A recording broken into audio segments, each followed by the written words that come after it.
Well, it's been a week since we crowned Kevin Broberg as the returning champion of Universus, and the Worlds Festival happened in Orlando.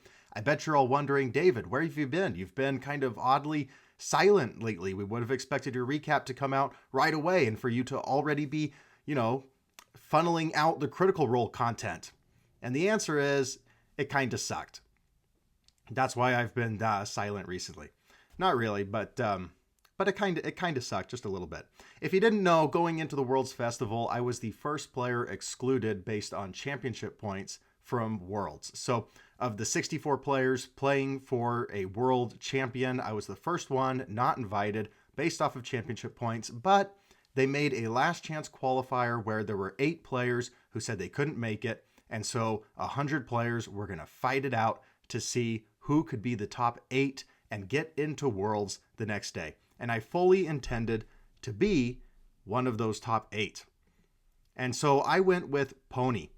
And I was playing a little bit different of a pony list than others. What made my pony list different was that I was all in for damage. So if something was defensive, I took it out. I had no interest in defense. I was only interested in killing people on turn 2.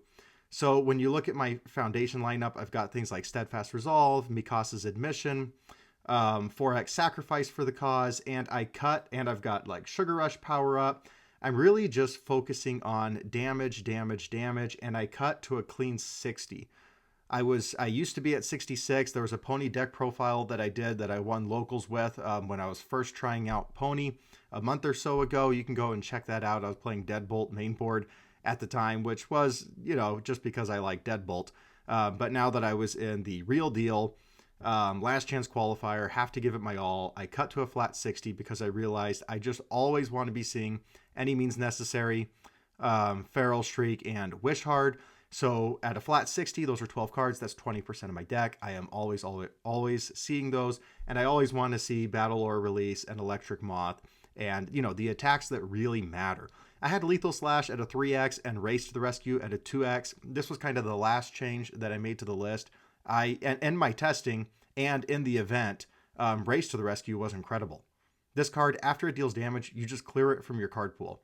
So, if you're playing this as like your 4th or 5th attack, your opponent cannot block this anymore. It's like a Lethal Slash in the sense that it self-clears, except it's 5 speed and not this lame 3 speed. So then we can make this 7 speed with our character. We can add in some Sugar Rush power up damage, some Sacrifice for the Cause, like 5 damage with Any Means Necessary with that. And pretty soon, this is one of your best attacks. It also has EX2 and this Deadlock, although if your rival's going into Deadlock, you have done something wrong. And then I've got 1 copy of Canister Creation Strike as a 5th, which is really just a 5th copy of Sacrifice for the Cause. At worst, we can remove a face down and build in something that draws, like a Pushing the Advantage or Chivalrous Competitor. So that, and then I took Spirit Slash down to 1, and I took Falling Skies down to 1, which really felt right. Falling Skies is great when it's great, but most of the time in my testing, I was finding myself discarding it, and Race to the Rescue, I was finding myself playing and not discarding. So I took that down to a 1x. It still put in some work throughout the event. And then 2x Seizing and 2x Sugar Rush. And then a kind of defensive sideboard meant for when I'm going second, with Great Bucklers when I'm going against like the Mirror Match, or they streamed me in round 3 when I was going against a Mikasa, and I found my Great Bucklers, and they put in a lot of work in game 2. You guys can go back and watch that round on Twitch if you want to see that.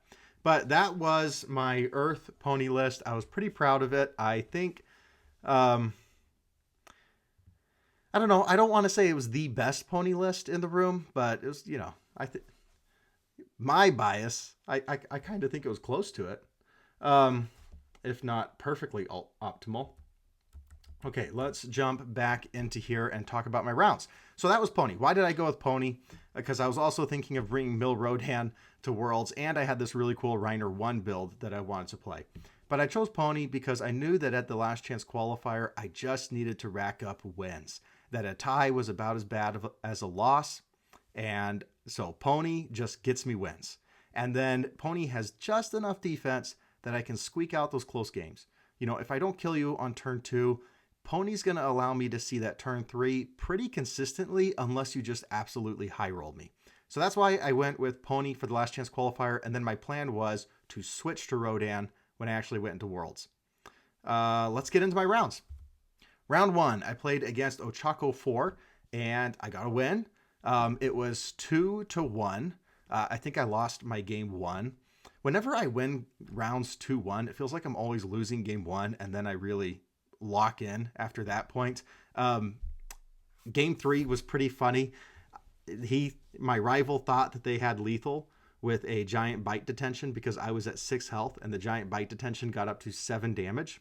But then I had a Mikasa's admission in hand and discarded it with Pony and said -2 damage. Now I survive at 1, and then I won on the crackback. So this was a very, very close round, and you could say I got pretty lucky in that game 3 to pull it out. But that was a pretty fun defensive move, discarding Mikasa's admission to survive at 1. So we'll take a win. A win is a win is a win. On to round 2, and I'm going against my teammate, Michael Buck, and he is on Amajiki. It was this very cool Amajiki list where he was using the 3 difficulty foundation that says when you add something to your momentum, commit and add something more to your momentum. So he was very quickly getting up to 5-6 momentum, and then can play these massive Armor of the Wolves like Amajikis tend to do.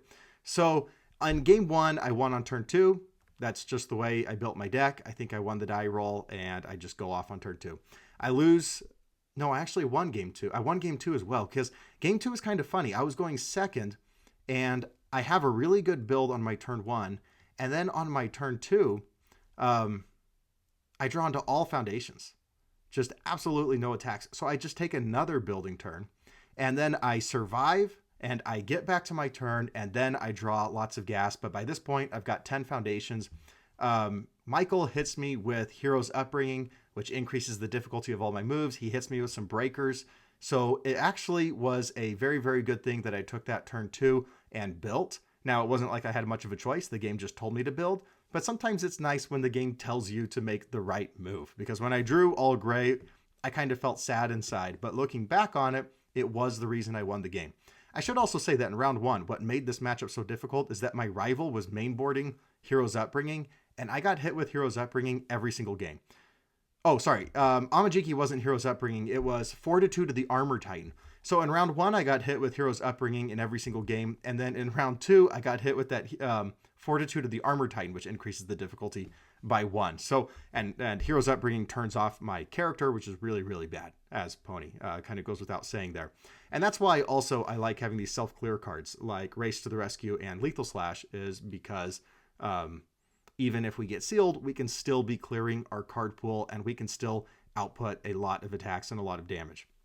So I was able to overcome the quote-unquote answers to Pony in round 1 and round 2 and go into round 3. I survived Breakers, I survived Hero's Upbringing, I survived Fortitude of the Armor Titan, and I'm 2-0. I'm feeling really good. People are playing answers. I'm just playing my way through them. So round 3 was my stream game. Against Travis Washburn, against his Mikasa list. I lost the die roll. I kind of thought maybe that was just game when I lost the die roll, but was able to pull it out in game 1. If you go back and watch, he really checks like 3 straight 3s on his attack turn. It was pretty unfortunate, and I got to take full advantage of that. Game 2, I lost on a misplay. It was really fun. At one point, I think I had 20 cards in my hand, but I played triple Wish Hard to finish it out, and I spent my counters on speed instead of clearing. I didn't really do the math that he would still be able to block because he had incompatible quirks, and I didn't factor. I guess I just kind of thought I was holding. I thought I had game, but I had a couple poor checks on my second and third Wish Hard, and then it was like, dang, if I had just cleared that first Wish Hard, I think I actually get there. But I pulled it out in game 3, the game that I got to go first.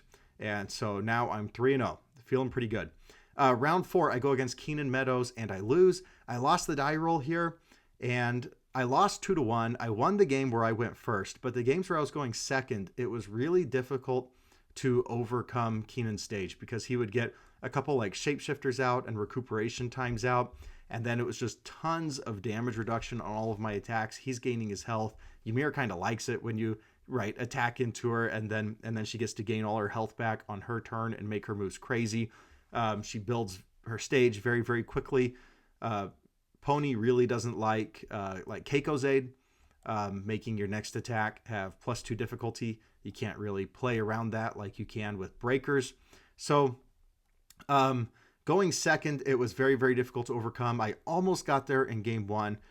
Didn't really have much of a chance in game 3. I tried to take this line where I thought he had 2 cards in his hand because he was pretty aggressive on his build. And so I started making everything a low. Or was it? No. I made my non-highs highs. So I was basically just hoping that he only held on to 2 highs. So my cards that weren't highs, like Race to the Rescue and things, or Canister Creation Strike, I would make those highs, just hoping that maybe he held on to 2 high blocks. I can't remember which it was. It was something with the zone changing, highs or lows, whatever it was. But the second card was a Rejuve Smash, a mid block, and then he gained 2 health, and then he drew 2 more cards, and it was super over. This was a difficult matchup going second against. Okay, round 5, Levi Ackerman went 2-0, won these games pretty handily. There was one cool defensive play where I think they used Botan's coaching, and I drew into a Spirit Slash, which was a +0 high block, and gave it the minus speed, changed the zone, block with Spirit Slash, and then if they had played another attack, I could then build the Spirit Slash. I could clear it and then build the top card of my deck. So the defensive power of Pony kind of showed through in this game. And then in round 6, and I'm thinking this is my winning end. I'm 4-1 going into round 6, and if I go 5-1, everybody's saying that 5-1-1 is guaranteed. So then I can just tie my last round. If I lose this game and I would be 4-2, then I would be out. So it's kind of weird, but I felt like my winning end match was round 6 and not round 7. And I was going against Godzilla. I was going against, off the top of my head, my brain's just not working tonight right now, guys, but this is the only time I have to film. I went against him in top 16 in St. Louis, and all of a sudden I'm blanking. He's a really, really good Yu-Gi-Oh player, but he's been taking up Universes this last year. So in game 1, I get obliterated on turn 2, just Godzilla things. And now my back's against the wall. In game 2, I win on turn 2. And in game 3, I win on turn 2 again. So this was the kind of the build of my pony, was how do I overcome these Godzilla type characters? I need lots and lots of damage, and my deck was able to do it. Games 2 and 3, I was able to turn 2 Godzilla. Game 3 I was getting nervous because on my turn, I drew 6 straight foundations, and then I drew into an Electric Moth. And then I play Electric Moth, draws me into more attacks. I mean, as long as you draw Moth, you're good to go, because then you're going to be able to draw 2 cards with Moth, plus a couple cards with Pony, 1 card, but you're going to discard like a Feral Shriek or an Any Means Necessary somewhere along the way. Like you're going to see 4 bonus cards, and then those are going to help you see more cards. And so 1 Moth is really all you need. But then I was 1 attack short of lethal. So I played a Race to the Rescue, which was not going to be lethal, had no attacks in hand. And then I played Referee Jury to make it 4 damage. So that if it dealt damage, I got to draw a card. I didn't mind that Referee Jury was clogging my card pool because Race to the Rescue self-clears on its own. So Race to the Rescue cleared, and I drew into Canister Creation Strike, played the Canister Creation Strike, and won the game. The Jury on my own move to draw a card ended up winning me my round 6, and now I'm 5-1, and I think I'm safe. I'm in Worlds, and so I purposely tied my last round. It was going to be against Devil Jin, and I knew my tiebreakers were pretty bad compared to everybody else who was 5-1 going into the round, but everybody was telling me I was safe at 5-1-1. Like everybody I was talking to at the event venue was telling me I was safe, and I really wanted to believe them. I knew my tiebreakers were bad, but when I looked at all the 4-1-1 players, which there were 6 of them, I had better tiebreakers than 3 of them. And my tiebreaker should only get better since I was my round 6. I'm paired against someone better than they are. So the only way that I don't make top 8 is if all 3 of the 4-1-1 players win. There's no ties, and the exact wrong 3 people win. And, I do the math, 50% times 50% times 50%, that's 12.5%. So I have 87.5% odds. And if I purposely tie, my opponent has 100% odds. So between the two of us, we have 187.5 odds, right, of getting both of us in. Um, that's not really how that works. I guess we have, anyway. But if we played it out, right, then it's 50-50 odds, theoretically. Now, I felt really good about my Devil Jin matchup. I have a local who just is always playing Devil Jin, so I have more than enough practice against that character. I feel very, very confident about Pony's odds. I think I win that game about 8 out of 10 times. But again, I have a close to 90% chance of getting in. So I tie, and then all three people that I didn't want to win. I shouldn't say didn't want to win. Like, I was very happy that Peyton won, Brian won from Response on Play, and Jeremy won, my teammate. So, like, I was very happy for all three players. Really, really like all three players. But it ended up putting me into 9th place. So I purposely tied and then ended up being the only 5-1-1 player not to top 8 the last chance qualifier. Yeah, and that sucked. That sucked big time. Because I felt like I put in the work. I had the right deck. I made the right plays throughout the day to get myself in, and then just because I chose to tie instead of play it out, I was left out. So not only was I the first player left out of Worlds based off of championship points, I became the first player left out of Worlds based on the last chance qualifier. And what made it worse is I can't even blame anybody because I did it to myself. I purposely tied the last round when I could have just played it out. So in the end, there's really nobody but to blame, but to look in the mirror and blame myself. I should have seen my tiebreakers, and I should have said, let's go ahead and play it out. I wanted it to be true that I was automatically in. I was pretty exhausted, especially after that Godzilla matchup. And yeah, I made a mistake. So in the moment, like, at the end of the day, at the venue, you have all the people who are already qualified there, kind of congratulating the people who made it in, like Tam Cardwell, Andrew Porat, and Keenan Meadows, and all these really great players that made it in, and then I'm left out. So in the moment, let's see, that was a Friday night. My flight was scheduled to go home Monday morning. I had already been in Orlando for a couple days because my wife and I flew in on Tuesday, and then we spent Wednesday and Thursday at Universal Studios. And then my wife flew back home Friday morning, and I went to the last chance qualifier. So I was missing my kids quite a bit by that point, having not seen my kids in what was that, 3.5 days at that point, and just knowing that I still had another 2.5 days in Orlando. I just kind of wanted to disappear. Disappear from Universes, right? Like, in the moment, it was like, I don't want to see a Universes card. I don't want to see a Universes player. I don't want to be in this venue.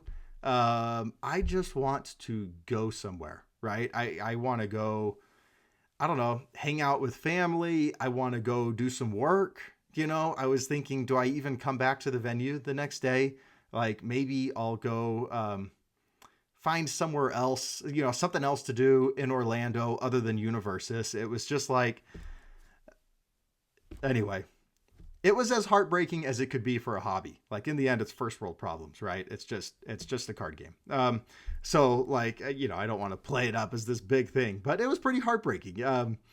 Just the amount of work that I put in over the year to get to Worlds, and then to finish just outside of the top 64 in championship points. And then the amount of work that I put in for this event, only to purposely tie and leave myself out. It was a huge bummer. So that's where I was. But then they said that 9th, 10th, and 11th place should show up the next day, just in case some of the 64 Worlds players don't show up. And then I'm thinking, oh, maybe, somebody didn't make their flight out here. Somebody international had some flights canceled or some passport problems. Somebody gets sick the day before, they go and eat some bad pizza post-event or something. So then I'm hopeful slightly again, right? So when we get back to the Airbnb, first of all, it was terrible traffic. And so we didn't get back for like an hour because of some wrecks or Disney World or something, but it was terrible traffic. And I just went straight to bed, woke up the next day, got to the venue, and all 64 players showed up, so I'm left out. So like it was like a kick to the nuts twice in a row. Like, oh, you were the first one out, you're not in. But maybe you're in. Oh, no. You're really out. You're still out. Um yeah, so anyway, sad violin. Nobody cares.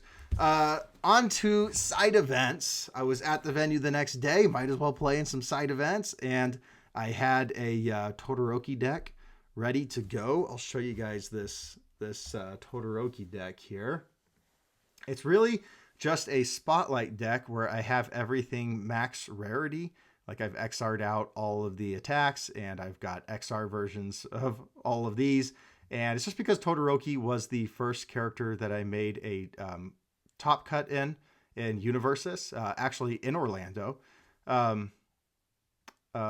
see, like 2.5 years ago, when I got top 16 with Todoroki. So I think that was actually my first video on this channel, was a Todoroki deck profile for that deck. So Todoroki, probably my favorite character to play, but now he's retro since he's MHA set 1. So I put together this spotlight deck, and then what I did is I just switched out like 20 cards for retro cards. So I put in like some Ice Dragon Seryus, I put in 4X Bang, the action that seals a rival's character, and then I threw in some foundations here. One that came up big time was A Matter of Heads and Tails, a Keenan Meadows foundation. Came up pretty big, like Spaceland. There was this Zero Diff that's really good. And then just other retro cards that I opened up along the way. So made some adjustments and played it in retro. I started playing the game with MHA, so I don't have a lot of knowledge of these retro characters or retro cards. But this is like my 5th retro event to play in. And I find them a lot of fun to play in. I just speed read my rivals' cards. I very quickly get to understand their strategy. And then Todoroki gives me a cancel on face. And so a lot of these broken retro attacks, I can at least cancel something they're doing. So Todoroki solves kind of 2 problems on his face. The enhance gives me massive damage. And the response gives me really, really good defense. Cancel your best enhance, which even if I don't know your deck and I don't really know your character, pretty soon you can kind of glean what the important things are, right? If they're going to play the enhance that draws them 3 cards, it's pretty obvious that I should probably be canceling that one. So 80% of the time, I think I was getting the enhance right on what to cancel. So in round 1 here, I'll just go fast through these, through the side event recaps. Round 1, I lost 2-1 to a Yusuke. In game 3, they drew into triple Spirit Shotgun. And it turns out that card is quite good. So I can cancel the fake throw part of it with Todoroki, but then I can't cancel that on copies number 2 and copy number 3, and the damage just gets huge. And yeah, I died to triple Spirit Shotgun there. Round 2, I go against Kurama. And they were also playing the retro version of Kurama. So in retro, when you build in a character that's not your starting character but shares your name, your character gains all of those abilities. So then he could play this like reversal type abilities, as well as clogging my card pool. So then he can clog my card pool. It says, yeah, your attack, not your turn. So he can play this reversal, and then he can clog my card pool, and then it really, really hurts on my turn. I was getting reversaled constantly, it felt like, throughout the event. So with this, I actually, right before the event, I opened a couple retro packs from off of the prize wall, and I opened this 3 difficulty foundation that said if I had more cards in my card pool than my rival, then I could flip and they add the top card of their deck to their card pool. That was one of the abilities. I also had this other kind of niche ability that I thought might work but never came up. But against Kurama, I played that on defense because I did have more cards in my card pool than he did. So I was able to flip that plus sticky balls to double clog Kurama's card pool. On game 3, we both went into like 20 foundations. And this was, again, Michael, by the way. So from the team, we played in round 2 of the LCQ, and now we're playing in round 2 of Retro. And he draws like 3 copies of this Deadlock Stun 3 card. And so he's stunning the heck out of me. I've got 20 foundations, but pretty soon my entire stage is sideways. But thanks to clogging his card pool twice and a couple ice storm blocks, and a graceful maneuvers, which came in clutch, says -2 speed plus -1 speed for every card in my card pool. So that came in big time. Plus that Keenan Meadows Foundation, a matter of heads and tails. I was able to get just enough ice storm blocks to survive the day and win on the backswing. So that was round 2. Round 3, I go against Sea Viper, and I was really nervous in this match because Sea Viper says it's basically Paul, but a little bit better. With charges instead of punches and kicks, but everything's getting stunned too. And then their, final attack, it's like plus damage for every committed foundation you have. But in this matchup, I saw Bang almost every turn. It was kind of crazy. So Bang just turned off Sea Viper. I drew a Seryu on turn 2. That kind of just helped me get way ahead. And yeah, I ended up taking this round a pretty easy 2-0, but I think I was not, I think Sea Viper is probably favored in the matchup. I just got really lucky. I saw Bang every single turn. So it was like, I always was sealing Sea Viper, and then they can't stun me and they can't add the damage. And just kind of took control of the round. In round 4, played this really cool character, Ben Shoemaker, 2010 U.S. national champion. So in Universus, when you win these major events, you get to make your own card, and then you are standard legal. 7-hander, 19 health, destroy a foundation, your opponent discards a card. And I found out very early that was playable on my turn as well as his turn. So both turns, he could force me to be discarding cards at a cost of destroying a foundation, which, as we all know, is not a cost in this game. They were also playing like that new Attack on Titan attack from set 2. I'm blanking on the name right now, but it builds you 2 foundations from the top of your deck that go away at the end of your turn. But now you can just destroy those to force me to discard 2 cards. And then he's using this like bottom response to gain momentum. This was a pretty funny one. In game 3, I drew into this action that I had only put into my deck recently that I opened. I'm going to go find it for you guys because I thought this was so funny. They played an ability that let me draw a card. It was either Chivalrous or Botan's, something along those lines. But I drew into, here it was, Prepare to Fight. And it says, and they played Windmill Punch, which is this card with multiple, and it was going to kill me. And it says, but Prepare to Fight says card pool, after you block an attack with multiple, all of that card's multiple copies are discarded. So I was able to block it and discard the multiple copies, survived the turn, thought I could win on the crackback, drew into no attacks. And and then we tied. So that was my round 4, 2-1-1. This was my favorite character that I played against, though. Every single turn was very interesting. Basically, if you want to block even twice, you have to hold at least 4 cards in your hand or have a lot of defensive draw in your stage. And then in round 5, I go against Remulus. I don't really know how to say this, but this character was setting up this cool loop of like, after you play a character, draw a card, and then you can add a character card from your card pool to your staging area. So you play a character, you draw a card, you play an attack, and then you can build your character, or you block with the character, and then on your rival's next attack, you can build in the character.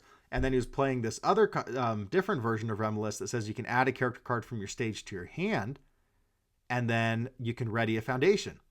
So he was always readying this foundation that said my attack would get -X speed and -X damage. X equals the number of characters in his stage. And then he'd have like 6 characters in his stage. So it would say like my attack is -6, -6. And then he'd re-ready it. And then he was setting up this cool loop of like, I block with a 0 mid block on a character. I build it down. I pick it up. I block with it again. I'll just always have a 0 mid block in hand. It was using throws, if I remember correctly, and it was using the like Byakko 2 difficulty retro foundations, energy absorption, and second saintly beast. I lost 2-1 in game 3. Really what happened is that I had just a couple things not go my way, and I got knocked down to 9 health on turn 2, And then they had such a strong stage that I knew I wasn't going to be able to win early. So I knew I was going to have to survive like 3 or 4 turns on very little health against a throw deck. And I survived pretty long, but not long enough to actually make the kill. So I took the L 2 2 and 1, perfectly even in retro, but a very fun time. I feel like I'm slowly learning these retro characters, learning retro cards. I'm not having to constantly read them as much as in the past. And it's just a fun, different kind of format. So retro events I will be continuing to play in the future, and maybe someday I'll actually create a real retro deck and not just this like MHA spotlight deck where I throw in 10 to 20 retro cards. So then that night we played poker night. Let's see, it was me, it was Carson and Christos, TC, Drew came and joined us, George played, even though he had to play the next day because he made top 32 with his Void Rodan deck. Jeremy, Ryan, and if there was others, I apologize if I forgot about you. But it was just the craziest. It was the craziest game of poker I've possibly ever played in. We were seeing 4 of a kinds, straight flushes. I ended up winning it. It was $20 buy-in, and then we could have some rebuys. So ended up winning it on this ace 8. But my favorite play of the night was I had pocket fours, and I was feeling pretty rich at the time because I had just won a big pot. And so I raised it to 4,000. And TC immediately says he's just raising it to 4,000 because he's on pocket fours and he thinks it's funny, which I was kind of amazed by because it was like, oh my gosh, that's exactly what I actually did. But then I ended up winning a huge 3-way pot, and then ended up taking it with ace 8. And actually I took it over Carson, who was on pocket fours. So the pocket fours just never failed me. They were always in my corner. But my favorite play of the night, and I'm still not sure about this one, is at one point Carson said he was going all in and that he loudly proclaimed that he had not looked at his cards.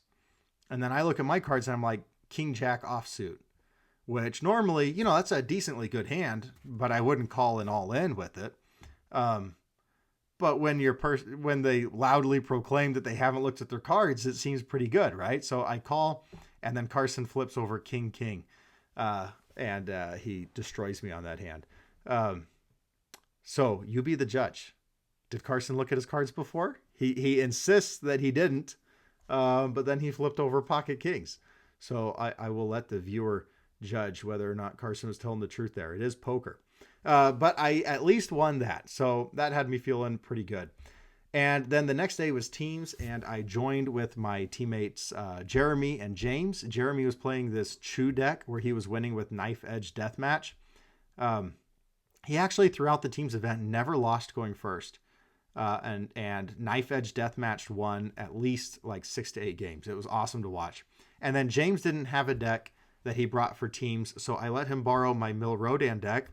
And James milled 3 out of 5 of his opponents. Won those rounds by mill. So both of it was just it was a fun trio of characters and a fun team. A mill deck, a Knife Edge Deathmatch deck, and then I was playing Reiner, just this massive foundation destruction Reiner. And this was one that I almost took to the last chance qualifier. I got second place at a local qualifier with it. I don't think I ever made a deck profile on it, although I posted the deck to Facebook. But the reason that I lost was because my brother was on Mimic, and this deck really struggled against Mimic, who can play assets instead of foundations. But with Mimic out of the way, I thought that death stage destruction was in a really, really good spot.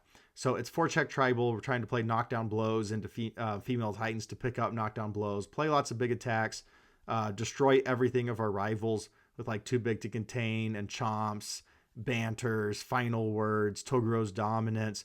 We're just going to destroy all of our rivals' foundations. We are going to play these attacks with huge stats that they can't deal with on few foundations. And then on defense, we don't really need to block that much because we got like Willing Recruits, Weapon Clash, Greater Goal, Squad Mates Betrayal, Always Cool, just tons of damage reduction on top of Reiner already coming with tons of damage reduction. So that was the list. It's a pretty basic list, just 64 cards, only 5 attacks. We're just 4xing them all. And that's what we walk into teams with. And I actually went undefeated in teams personally. As a team, we went 3-1-1, but I never lost a round with Reiner. I did tie twice, which is why I didn't play Reiner for the last chance qualifier and why I played Pony, because Pony never ties. But Reiner does sometimes tie because he can kind of drag these games out. Okay, so round 1, I played against Kyle Wright, who's on the Let's Talk UVS team, and he was on Byakko, and I took that round. I took that one 2-0. It turns out that Reiner kind of eats 5-handers. He absolutely, because I don't think Kyle ever had a point where he had more than 5 foundations. Was most of the time only on 2 or 3 foundations. And then I would be on like 10 foundations.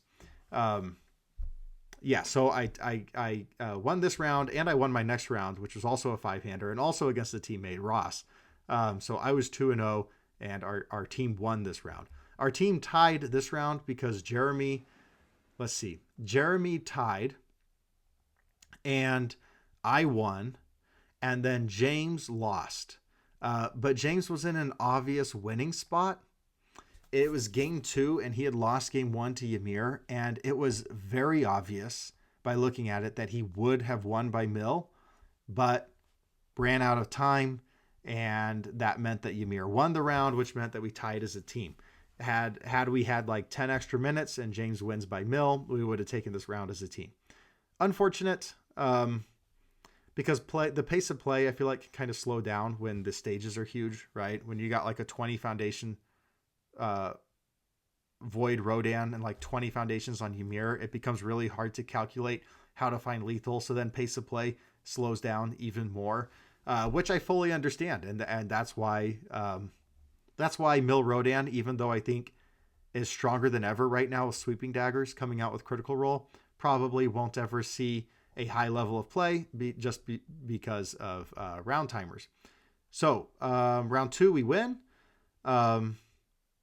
And we are 1-0-1 as a team, and I'm 2-0 as Reiner. Round 3, we play against Tam Cardwell, Calvin, and Jacob Johnson. Pretty strong team. We take the L as a team, but personally, I tied against Tam's Pony. And Tam's Pony made top 32 at Worlds. Game 1, I won. Game 2, he won. And then in Game 3, we went all the way to time. I actually would have won by mill, but we were in overtime, and with 2 cards left in his deck, Tam declared that he was ending his turn, and then we handshook because I didn't get a turn because I was going first. So it was an obvious, we tied, but I think Tam and I both know I won that round. But technically we tied. But we know, right? Okay, round 4, I go against Amajiki, and I don't remember too much about this round. And we took it as a team, 2-1. Going into round 5, I play against the Ymir. Personally, I tied. I lost game 2 at like the very, very end of overtime. But my teammates, James and Jeremy, both won. So we took the win. We finished 3-1-1 as a team, and that was good enough for 5th place out of 22 teams. So it's kind of a weird trio of decks. This Stage Destruction deck, a mill deck, and a Knife Edge Deathmatch deck, but we managed to get 5th place, going 3-1-1.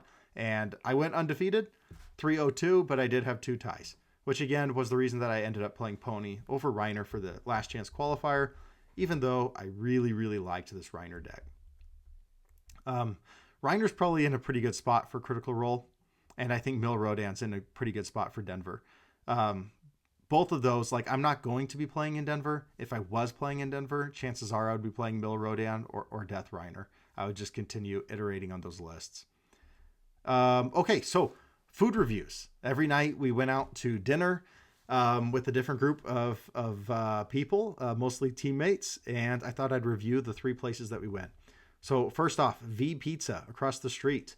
I love this place. The pizza is awesome. The wings are very, very unique. I'm not a big fan of them putting like the onions on their signature flavor of wings. I quickly took those off, and I'm not sure what the flavor was because I just ordered the V signature. But I love those wings. I love wings with like a char on them, you know, like a little bit blackened like that with a really, really good crunch. So big fan of V Pizza. This is where I came actually when I lost in Worlds last year because it was at the same place. So I knew I wanted to get back to V Pizza. And then You and Me Hot Pot went here with the Panos brothers, Carson and Christos. And I don't think it was for me, you know, like I like Hot Pot, but it was, I think if you really, really like Hot Pot, you have to like seafood. And I'm just not into seafood. Although Carson showed me how to get the meat out of a crawfish. You know, I think that was the first crawfish I ever took and actually cracked open on my own. So, yeah, it was nice, but I just think for me, like even really good hot pot probably isn't going to get above an 8 out of 10. And then we went to this Mexican place the last night, El Patron. And it was awesome. The empanadas that I got were the best empanadas I've ever had in my entire life. I really just wanted to order, it was an appetizer, but I just wanted to order like 3 more servings of it just for my dinner. But I felt like that would be weird. So I ordered just normal dinner and I got these enchiladas. Although I got like, I don't know how to describe it other than they were very authentic. The sauce had a very like strong flavor, an authentic flavor, and a little too authentic for me, you know, like, so it ended up hurting it a little bit. I'll give it an 8 out of 10, but I think if I had ordered better, if I had ordered something more suited to my tastes, I think it would have been a 10 out of 10. And yeah, that was the event. That was the Worlds Festival. I know this kind of dragged on as I've just been rambling here. So yes, it sucked getting 9th place and getting left out of Worlds, but not too bad. It was still a really fun time. It ended up just being a blast, hanging out with the team, playing poker night. The next day we had like a Super Smash Brothers tournament, going out to eat every night. The side events, I thought Rochester did a great job having the side events be 5 rounds. Oh, I put 2 round 4s here, but that should have been round 5. Having the side events be 5 rounds made them take most of the day. So I wasn't thinking about, you know, it wasn't like I was just sitting there watching the 64 Worlds players and just feeling sorry for myself the whole time. There was always something to be doing, and there was something pretty fun to be doing. So I had a great time in the end at Worlds, and honestly, looking back on it, I would do it again 10 out of 10 times. And the benefit of not making Worlds was, I'll be honest, I have more fun playing Todoroki. I have more fun playing Reiner and Rodan. So Pony wasn't the deck. I don't love Pony. I didn't love playing Pony. It was just the right choice for the event, for the last chance qualifier to get into Worlds. So, like, Pony was the right choice, but I think I had more fun the next couple days playing Todoroki and Reiner than I would have in Worlds. Although I say that, it would have been really nice to win. I think if I had made Worlds, I think I bare minimum make top 8. That might be a little self-conceited to say, but it's really how I feel. I think I definitely would have gotten top 32 with a pretty good seeding. And if I'm going first, then I feel really good about myself. And once you're in top 8, who knows what would happen? Maybe that's where I would have crashed out. So the kind of sad part was like, dang, I would have gotten those promos, the deck box, the box of Critical Role, and all those prizings. But if I just don't think about that too much and I just focus on the good that happened, the retro, the teams events, the poker night, all the good food, and just hanging out with good friends, and a huge congratulations, by the way, at the end of this, to Kevin Broberg and Travis Tangeman. I did watch most of the finals. They put on a great show. Really enjoyed both of their decks, and I think it was a good time. Yes, Pony and things are a little overtuned, but they fixed most of the problems from Nationals, from the meta at Nationals going into Worlds. Pony has, like any means necessary, rotate out before Denver and Critical Role, and who knows what'll be the best build for Denver. I think defense is very, very strong right now. Damage reduction is very strong. Like I said, like Mill Rodan could be a legit thing if anybody actually chooses to play it. But yeah, I had a good time. I'm kind of bummed that I won't be at Denver in March. I've got a family vacation already planned. We're going to go see some national parks with the kids, and we just didn't get told the dates ahead of time enough. And I'm not going to change family vacation plans for it. So the May event, if they would tell us the dates, it's getting. I really wish they would give us some more organized play news here and give us the dates and the venues of these events. I have heard that it's either Dallas or Albuquerque. Nothing's confirmed though, but the May South Regional I will definitely be at, 90% sure. So yeah, that's going to be, and then March 29th is probably going to be the next webcam circuit event. But this was kind of, the Worlds Festival was kind of my last major event to really play in until May. So I'll still be around making videos and testing with the team and things, because we have a lot of team members going to Denver, including my brother. And he's got all sorts of crazy Critical Role lists he's already cooking up. So I'll still be doing a lot in the background. But as for major events, I'll be out until May for the Albuquerque or Denver or Dallas, South Regional. And and then I'll be back, and I'll be back with a vengeance, because I'm not going to tie again to keep myself out of top cuts. That sucked, but not too bad. Was a good time. So I'll be back here in a little bit with tier lists for Critical Role characters, my top 10 like cards in Critical Role, and whatever types of other videos that I can think up. So keep an eye out for more content. I'll see you next time.